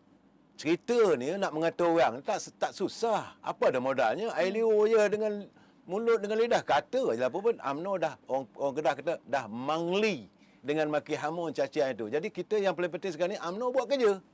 Kita meyakinkan rakyat bahawa sudah sampai masanya suara rakyat itu diutamakan untuk mereka menentukan. Penerangan-penerangan UMNO, kita bagi tahu kepada rakyat, pilihlah. Malahan saya pun bercakap terus terang. Saya mencadangkan untuk kali ini, kalau mana-mana calon bertanding, dia kena ada bawa surat aku janji dengan rakyat. Dia kena menandatangani perjanjian, waktu itu kena ada majlis, menandatangani saya bersetuju apa tuntutan di kawasan itu. Mungkin saudara tu biasa bertanding di mana, di Paya Besar misalnya. Okey, masalah api, masalah air, masalah 1, 2, 3, 4, 5, sign di depan rakyat. Supaya kalau mereka tak buat, rakyat di kawasan itu boleh membawa mereka ke mahkamah kerana mereka sudah mendustai rakyat. Saya mencadangkan supaya itu berlaku dan UMNO akan lakukan benda begini. Sebab itu kita akan berhadapan. Soal orang nak kata rasuah, kita ada mahkamah. Seorang nak mengatakan saya tak suka pada personality assassinations. Itu budaya barat. Budaya kita menyantuni dalam you bawa cerita macam Sayyidina Umar, Sayyidina Abu Bakar, Siddiq. Memanglah dia kata bahawa aku bukanlah terbaik di kalangan kamu. Tapi jangan lupa bahawa aku adalah cerminan wajah pada rakyat waktu itu. Jadi kalau saat-saat itu, okey, kita akan memilih seseorang daripada parti mana-mana itu, so rakyat adalah harus terima hakikatnya, the majority rule. Kita mengharapkan segera pilihan raya supaya tak ada lagi kesonsangan dalam politik. 4 tahun lebih, saudara Ashraf, kita berada dalam kesonsangan politik dalam sistem demokrasi. The minority rule the majority. Dengan bermodalkan 13 kursi, akhirnya terperangkaplah Parti Keadilan dan sebagainya, mereka mentadbir negara. Akhirnya berlaku masalah. Kemudian dengan bermodalkan 6 kursi, Presiden saudara Datuk Tan Sri Muhyiddin jadi Perdana Menteri. Modalnya 6 kursi je daripada parti PBM. Songsang dalam demokrasi. Akhirnya tumbang lepas 17 bulan. Bila Datuk Seri Ismail Sabri naik sebagai Perdana Menteri dengan bermodalkan 37 kursi parlimen. Pun bukan majoriti, minoriti. Saya selalu katakan bahawa kita tempel-tempelan. Akhirnya apa berlaku? Masalah rakyat tak boleh diselesaikan, masalah ekonomi semakin merudum. Okey, dia terpaksa inherit semua senarai kabinet yang dilantik oleh Tan Sri Muhyiddin tadi kena pakai juga. Kalau tidak nanti ada pula perjanjian-perjanjian sulit dan sebagainya. Ini yang saya katakan kesan daripada kesongsangan dalam demokrasi. Saat-saat ini kita pulang kepada rakyat, biarlah rakyat milih. Harapan saya selepas ini ada satu saja parti yang dominan supaya dia boleh mentadbir. Tak ambil kisah UMNO Barisan Nasional ke, parti PBM ke, ataupun parti Pakatan Harapan ke, ataupun parti gabungan Tanah Air. Terpulang pada rakyat atas cita rasa rakyat. This is the choice, maka hadapinya. Sekarang ni saya nak pulang balik pada ini sebab rakyat tertipu, terpedaya. Sebab waktu itu mereka bertanding atas tiket Parti Keadilan. Tiba-tiba lantik Dr. Mahathir. Yang saya cakap semalam kemarin, berapa ramai yang kena pukul, demonstrasi, yang terperosok dalam parit apa semua, kena sembuh gas pembuluh mata, kena sembuh air gatal apa semua. Bagai nak turun naik mahkamah kerana mengadakan demonstrasi sebab nak menurunkan maha Firaun, maha zalim, perompak, korupsi. Dah menang Parti Keadilan, bagi Dr. Mahathir jadi Perdana Menteri. This I cannot brain lah, Lina. I really sorry lah, brother. I tak tahulah you all macam mana anak muda rasa sekarang ni. Silakan, Lina. Baik. Kita melihat sekarang ini anak muda tidak kira, ada yang menyatakan bahawa Haslina, kami tidak kira siapa pun kerajaan hari ini asalkan poket kami ini terisi. Yes. Tidak kira siapa pun Perdana Menteri daripada mana pun asalkan kestabilan negara ini terjamin. Yes. Macam sekarang ini kalau kita lihat banyak pelabur-pelabur dari sudut ekonominya bukan tidak mempercayai tetapi kurang mempercayai lagi untuk berlabur di Malaysia, sebaliknya lebih memilih Singapura dan juga Indonesia. Ya. Dan juga Perdana Menteri Datuk Seri Ismail Sabri juga sudah menyatakan mendapat nasihat daripada kedua-dua Presiden negara ini jangan diadakan PRU pada tahun hadapan kerana dari sudut ekonominya tidak bagus. Jadi sekarang ni kalau kita tengok ringgit pun sekarang 4.5, kemungkinan besar 4.6. akan 4.6 hari ni. 4.64. Ya. Okey, dia akan naik lagi, turun lagi kepada 5. Ya. RM5. RM5. Jadi tidak bagus. Anak muda, dia punya concern adalah itu. Apakah anda berpendapat sekiranya tidak ada ataupun kerajaan dominan ataupun parti dominan seperti Datuk Seri katakan tadi, lebih baik kerajaan campuran hari ini menjadi pentadbiran di Malaysia, Ashraf? Dia, inilah yang saya katakan. Saya minta maaf, saya agak kurang bersetuju dengan dominance dalam parti politik. Minta maaf ayahanda, lagi kita berbeza lagi. Kan? Tapi kerana dominasi sesebuah parti politik itu akan memudahkan tiadanya check and balance. Kan? Demokrasi adalah penting bila mana adanya check and balance. Kan? Kita dah dengar lama, kan? Suatu masa UMNO kononnya jadi sebuah parti yang dominan, tapi tak mampu juga ada check and balance zaman-zaman pemimpin-pemimpin UMNO terdahulu malah pun. Kan? Pasca Tun Razak itu sendirilah. Kan? Okey. Tapi menyentuh hal itu, kerana itu saya katakan bahawa perlunya dinamik yang ada sekarang ni adalah baik. Dinamik yang ada sekarang ni adalah baik. Cuma rakyat tak wajar untuk lelah. Tak wajar untuk rakyat lelah menyorot mengalami sejarah pendemokrasian itu sendiri. Kerana jujur Malaysia adalah sebuah negara demokrasi yang baru. Sejak daripada merdekanya, daripada sejak tahun 1957, kan? Kemudian penubuhan Malaysianya, kan? Dan sehingga hari ini kita tengok selepas lebih 60 tahun baru pertama kali ada berlangsungnya pertukaran kerajaan. Pertukaran kerajaan yang kerap juga adalah satu hal yang tidak baik. Tambah pula kita ni bukan sebuah negara republik macam di Indonesia sebagai contoh, bila mana dia memilih untuk jalan gencatan senjata selepas Jokowi memenangi presidensi, dia mengambil Prabowo yang menjadi penentangnya untuk berada dalam barisan kepimpinan.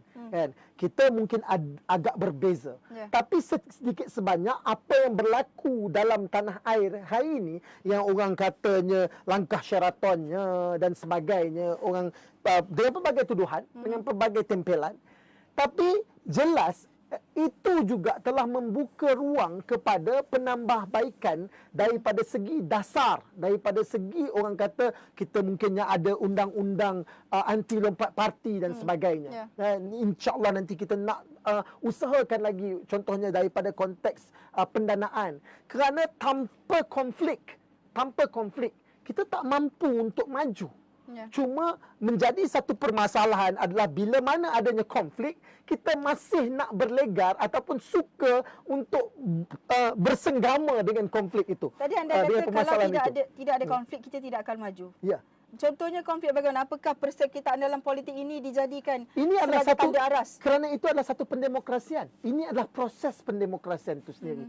Dan ini kita mungkin pernah dengar orang kata, saya baru-baru ni saya pun duduk bersama dengan rakan-rakan, kita cakap ada yang kata-kata falsafah juga yang kata great times create hard time creates great people. Kan? Good times create weak people. Ini adalah satu hard time dalam negara. Jujur sebagai anak muda, saya rasa macam anda, saya kata, awak lah aku hadap benda ni zaman ni kan. Tapi jujur kepada saya, ia menguji ketahanan kami sebagai anak muda untuk mencorak kepimpinan yang akan datang. Adakah politik yang nak dibina, seperti mana tadi ayah anda juga katakan, bahawa Datuk Seri katakan duduk bantai orang sini, buat career assassination dan sebagainya. Adakah politik kita nak berlegar dengan budaya sedemikian, ataupun kita nak mula bicara tentang substance? Tapi dalam parti ada juga ada dalam kabinet. Apakah demokrasi itu tidak berlaku? Proses pendemokrasian ini, jujur saya katakan, masih lagi kita bicara tentang power struggle. Kan? Tentang siapa nak mendapatkan kuasa. Tadi minta maaf yang sebut tentang who get what, why, how tu, itu adalah Harold Laswell. Harold Laswell yang sentuh, yang bercakap tentang hal itu. Dan inilah masalahnya, masih lagi kita cakap tentang who get how, what, when dan sebagainya. Ini seperti mana Harold Laswell cakap, menepati ciri yang dinyatakan oleh Aristotle sebagai political animal. Kita ni tunjuk bahawa kita ni lebih menjadi political animal rather than becoming a statesman untuk nak merungkai permasalahan rakyat. Hari ini saya jujur saya cakap, dalam keadaan yang tengah rakyat, tadi kita cakap syarat yang tentang ekonomi, mana kita dengar, ni saya nak cakap kat penonton di luar sana, berapa ramai kita dengar pemimpin-pemimpin politik yang sentuh tentang masalah perceraian yang berlaku sebab kahwin waktu pandemik, lepas tu keadaan struggle. Siapa menteri wanita yang keluarga itu, kalau anda boleh katakan sekarang? Betul, saya akui Datuk Seri Harun. Apakah beliau tidak berjalankan? Beliau ada bercakap, beliau ada menyentuh baru-baru ini berkenaan ini. Cuma saya katakan ini tidak wajar untuk diletakkan atas batu jemala patik sosok menteri semata. Apakah anda nak katakan menteri tidak dapat kerjasama yang sangat baik daripada keseluruhan orang budaya politik itu sendiri? Kita bercakap tentang budaya politik. Hari ini berapa ramai, tadi kita cakap tentang faktor perceraian, masalah sosial daripada konteks kita tahu dengan dadahnya, dengan keciciran sekolah. Kita tahu keciciran sekolah yang hari ini. Siapa menteri KPM sekarang? Itu bagaimana anda menyatakan ini bukan saya kata berkenaan dengan siapa menteri KPM.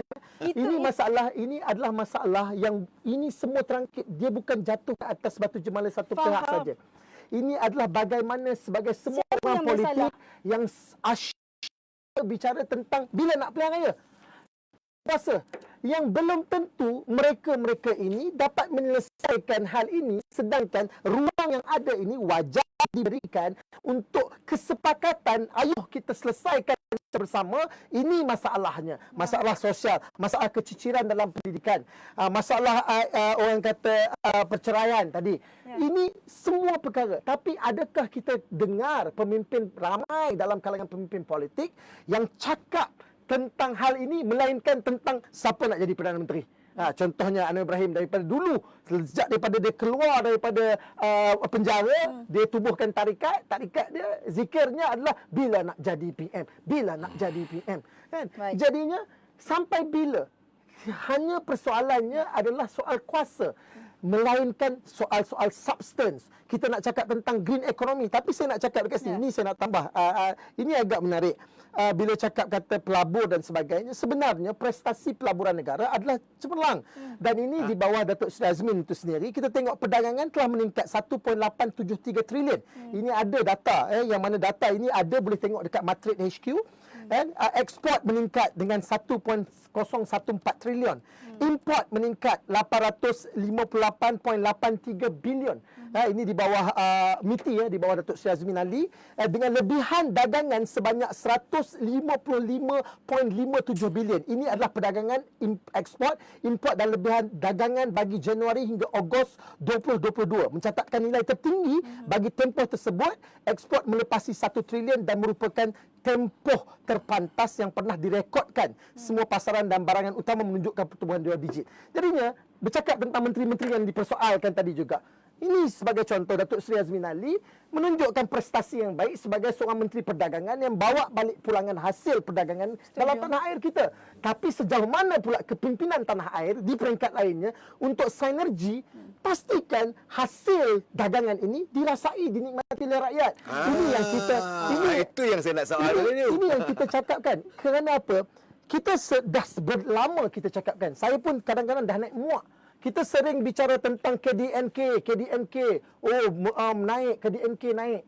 Tapi ekonomi negara tak mencerminkan ekonomi rakyat. Inilah sebab tu tadi saya tanyakan kepada Syahrir Hamdan tadi. Saya tanyakan, apa langkah subsidi supaya rakyat kembali ada purchasing power? Apa masalah besar kita dalam isu ekonomi? Mana sarangan Datuk Seri Azmin Ali baru-baru ini juga ada menyentuh tentang satu idea yang saya juga pernah bicara sebelum ini juga, saya kata tentang green economy. Kan? Kita bagaimana pula kita boleh menyingkap kita punya keterlibatan dalam Bitcoin, kripto, orang kata arena-arena ini untuk dalam pembangunan ekonomi kita. Datuk Seri, mungkin ada pertambahan kerana kalau kita melihat, saya tengok tadi bila anak-anak Ashraf cakap soal begitu, dia kata dinamika politik, okey. Dia kata tidak ada seolah-olah tidak ada keperluan, dominan politik itu boleh merosakkan. Selama 60 tahun UMNO mentadbir dengan dinamika politik itulah, dengan dominan itulah kerana Kerajaan Barisan Nasional kita dapat merangka pembangunan negara, pembangunan education, malahan anak-anak muda yang sezaman dengan saya sukar untuk mendapat peluang belajar di Institut Pengajian Tinggi. Jadi kita menggarap benda itu. Asalkan bila kita dominan jadi satu. Sebab sekarang ini bila tiga ada dalam tu. Contohlah sekarang ni kerajaan mentadbir yang bila saya katakan tadi baru masalah perceraian. Menteri siapa? Rina Harun. Datang dari mana? Parti Sedara. Kemudian pendidikan anak-anak. Menteri datang dari mana? Daripada PBM. Jadi apakah mereka dalam itu tidak dapat kesatuan pemikiran? Ini masalahnya, sebab itu kita perlukan dinamikanya. Kalau dinamiknya, kalau lah parti UMNO misalnya, UMNO Barisan Nasional takbir misalnya, kalau silap menteri pendidikan, lunyai dia kena. Sebab UMNO ada tiap tahun dah perhimpunan agama UMNO. Saya ingat lagi, arwah adik Adam kena, arwah Nasib Napsiah Omar kena. Berapa ramai pemimpin UMNO yang kena belasah waktu perhimpunan. Ertinya bahawa kita mengamalkan sistem rakyat sama rata, waktu yang sama pemimpin harus bertanggungjawab pada rakyat. If you fail, please vacate the seat. Itu kita punya amalan kita. Sebab itu keperluannya adanya parti yang dominan. Kalau tak dominan, macam sekarang lah. Pertama, tak dominan. Kedua, kekosongsangan. Ketiga, boleh lantik orang itu, orang ni. Dan paling mengharu birukan. Saudara bercakap soal pelaburan. Pelabur mana nak datang? Sekali pilihan raya dapat 3 Perdana Menteri. Mana pelabur nak datang ni? Tapi datang yang saudara boleh bercakap dalam keadaan sekarang. Malah betul. Datuk Ismail Sabri sendiri memerlukan, kita nampak beberapa siri. Setuju anda? Tak ada masalah bagi saya. Saudara mengatakan begitu. Tapi saya nak tanya, apakah saudara merasai? Apakah anak-anak muda rasai limpahannya? Limpahan sekarang ni.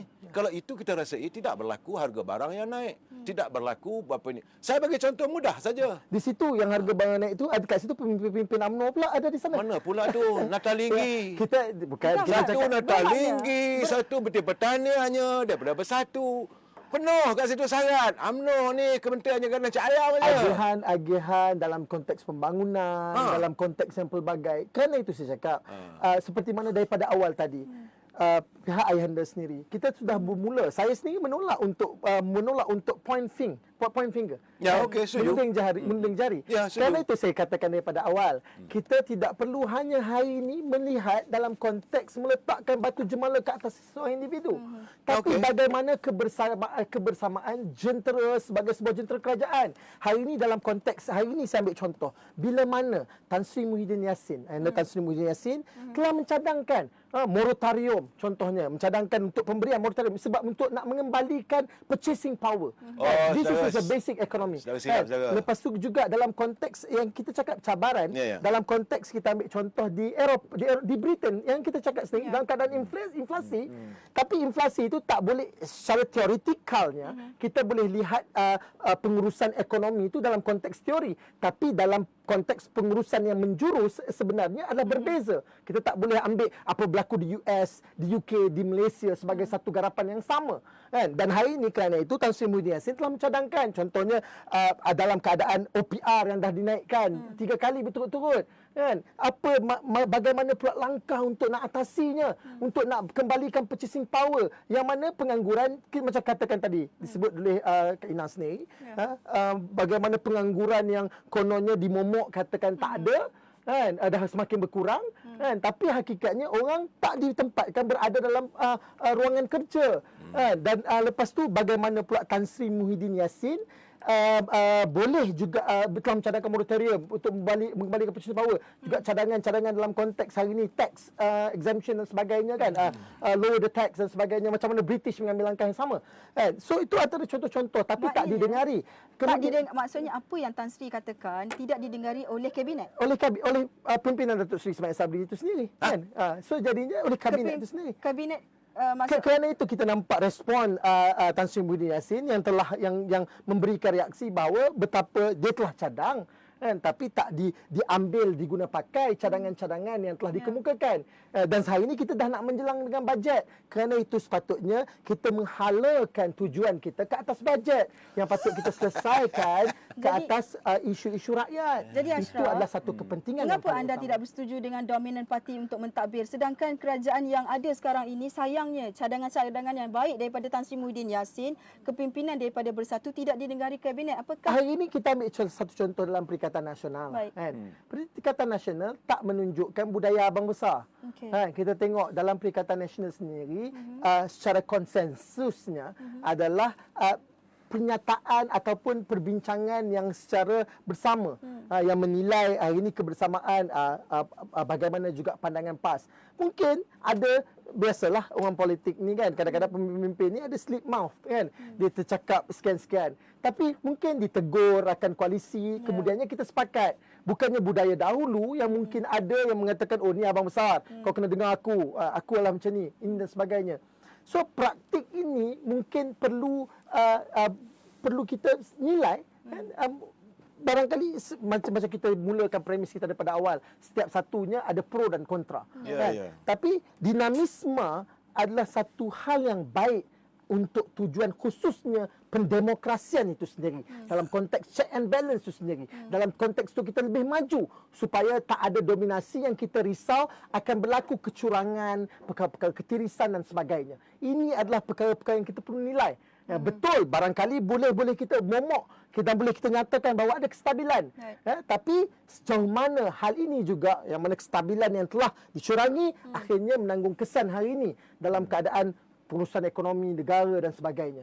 Itu yang kerisauan-kerisauan. Ya, saya sebelum kita masa kita mencurigai kita, kan. So, bagi saya sebab Ashraf ada melontarkan 2-3 pandangan. Pertama, dia kata Tan Sri Muhyiddin mencadangkan moratorium. Itulah yang disuarakan oleh UMNO waktu kita terikat, waktu kita PKP dulu. Tapi Tan Sri yang mulakan dulu. Kita minta, kita tuntut berapa lama, berperang. Akhirnya terpaksa kita tarik sokongan. Satu yang kan? yang Satu contoh. Kemudian KWSP waktu itu Menteri yang lantik oleh Tan Sri Muhyiddin juga yang berdegil-degil sekarang ni nak masuk UMNO pula dah. Ada Tengku Zafrul. Okey. Jadi retinya kecelaruan itu berlaku bila tidak ada seimbang. Terbaik pulangkan kepada rakyat untuk menentukan kerajaan mana yang dia nak. Bagi saya itu sajalah. Tak usahlah kita nak bergaduh, nak mengatakan not the time now semua. Jangan nak tunggu bila. Jangan tunggu lama-lama. Nanti disapu di orang luar. Habis negara kita ni. So kita nak membuat acuan supaya dominasi politik itu penting kerana politik itu mencaturkan hala tuju negara. This semua important. Dalam kecelaruan, kapal tolak ke kanan, tolak ke kiri, tumbang nambing, karam. Nakoda yang ada pun pening, juragan-juragan yang ada nak campak ke laut. Itu je saya nampak sekarang ni. Yes, Lina? Tapi dominan pada masa ini mungkin ramai yang tidak bersetuju kerana melihat kepada apa yang berlaku sebelum ini ketika pemerintahan Barisan Nasional itu, apabila dominan itu memberi banyak masalah kepada rakyat hingga apa yang berlaku kepada 2018 pada election ketika itu. Dan kita melihat Dan sekarang itulah ini jawapan kepada dominasi yang telah Betul, saya setuju. berjaya Tapi lama. kita ada dalam sistem demokrasi, kita ada check and balance, kita ada pembangkang. Bukan tak ada. Don't tell me that saya seolah-olah ni Ashraf seolah mengatakan UMNO akan menang besar lah nampak gayanya. Tak setuju dengan dominan apa semua. Nak cara Itu saya adalah cakap. respon kepada ayahanda. Ya betul lah. Tan Sri Jadi tadi. maksud saya melihat bahawa kita dapati pembangkang. Di Singapura pun bila dia menang penuh pun dia ambil pembantu pembangkang juga. So keperluannya adanya ketua pembangkang itu levelnya macam Perdana Menteri juga. Okey, so dia juga ada punya pengajiannya, orang kaji sana siasat itu siasat ini, tempat aduan rakyat. Itu check and balance ada pembangkang. Tak ada masalah benda begitu. Malahan kalau dengan UMNO Barisan Nasional, check and balance kita adalah Perhimpunan Agung UMNO. Lunyai saudara, lunyai. Saya berpengalaman for the past 30 over years. Tiap-tiap kali Perhimpunan Agung yang paling dikhawatiri, yang ditakuti oleh menteri-menteri kalau mereka datang daripada UMNO adalah Perhimpunan Agung UMNO. Seandainya menteri wanita datang daripada UMNO, pihak PAU baru ni lunyai. Kalau Rina Harun datang daripada UMNO, lunyai dia kena. Kalau menteri pendidikan itu datang daripada UMNO, bukan Jidin, ya bukan? Saya ingat lunyai dia kena. So ini sebenar-benar kita ada check and balance peringkat kepatian, kemudian diterjemahkan bawah Majlis Tinggi, kemudian Majlis Tinggi serahkan kepada pimpinan negara. Itu macam mana kita takbirkan secara biasa. Tapi kalau saudara nak berubah, well, tak ada masalah, serah balik pada rakyat. Baik. Main point, Lina, segerakan pilihan raya. Tapi saya just out of curiosity kan.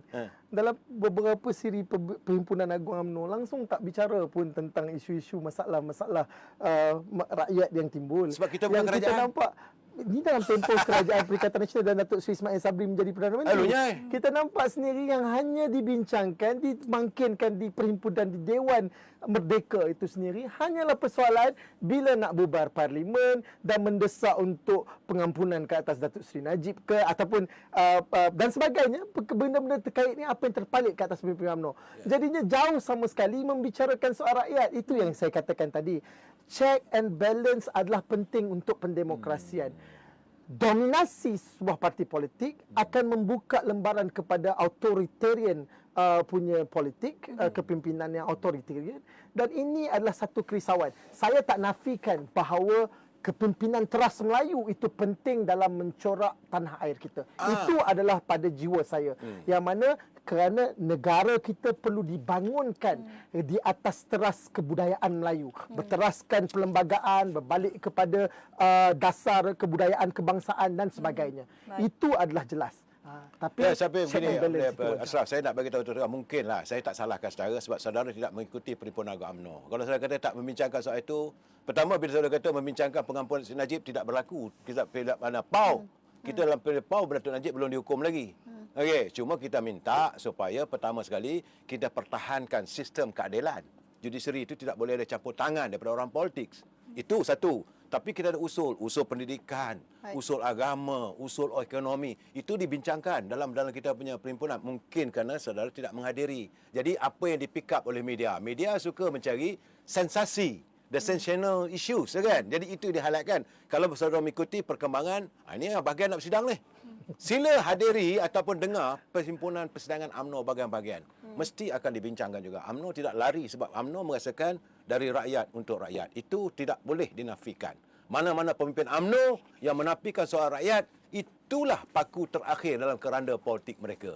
Terima kasih, Lina. Baik, kita sampai di penghujung. Saya rasa itu konklusi yang terbaiklah Ya. untuk perbincangan kita malam ini. Bagaimana anak muda dan juga veteran yang sudah lama ada di dalam bidang politik ini melihat bagaimana keperluan untuk diadakan pilihan raya sesegera mungkin, dan Ashraf Mustaqim mewakili anak muda melahirkan kebimbangannya. Banyak isu-isu yang sudah dinyatakan sejak awal. Tadi dari jam 9.30 sehinggalah ke sekarang ini 11.10 minit. lama. 1 jam 30 minit lebih-lebih sedikit kita berbincang. Kita bertegang urat sedikit, tetapi saya pasti anda di luar sana dapat input yang terbaik. Ada yang katakan sokong sini, ada yang katakan sokong sini. Ini bermakna anda merupakan rakyat Malaysia yang tahu membezakan, tahu memilih. Itulah peranan anda, dan paling penting walau bila pun pilihan raya, tolonglah tunaikan tanggungjawab anda sebagai pengundi. Jangan sesekali boikot kerana rugi sebenarnya sebagai rakyat Malaysia ini. Tambahan pula kita ada lebih 12 juta pengundi di atas pagar, 1.5 juta kalau saya tak silap lah, ada pertambahan lagi sebenarnya adalah pengundi automatik kan, ataupun 5.7 juta, silap sikit. Dan kita ada pengundi sedia ada, jadi tunaikan tanggungjawab kita sebagai rakyat Malaysia. Pilihlah mana satu pun, tetapi apa yang dapat saya katakan sekarang ini, memang undi Melayu sangat berpecah kerana banyak sudah banyak parti, tetapi itulah demokrasi sebenarnya kan. Mungkin mereka berpecah pada awal, tetapi ada pasca PRU itu menghubungkan mereka seperti apa yang berlaku sekarang ini. Apa-apa pun terima kasih kepada Datuk Seri Kamal Amir ataupun Amir Hijaz Fans yang merupakan Ketua Penerangan Veteran UMNO Wilayah Persekutuan, dan juga Muhammad Ashraf Mustaqim, Ketua Penerangan Armada Parti Pribumi Bersatu Malaysia ataupun Bersatu. Terima kasih ke atas kesudian. Saya mohon ampun dan maaf sekiranya sepanjang pengendalian ini ada terkasar bahasa, ada yang kata saya bias ke, saya minta maaf, tidak terniat langsung sebenarnya. Saya minta maaf. Kita jumpa lagi insya-Allah dalam skop MG akan datang. Saya Haslina AR Kamaluddin mengundurkan diri. Bye-bye. Terima kasih anda. Sama. Terima kasih. Terima kasih. Sama.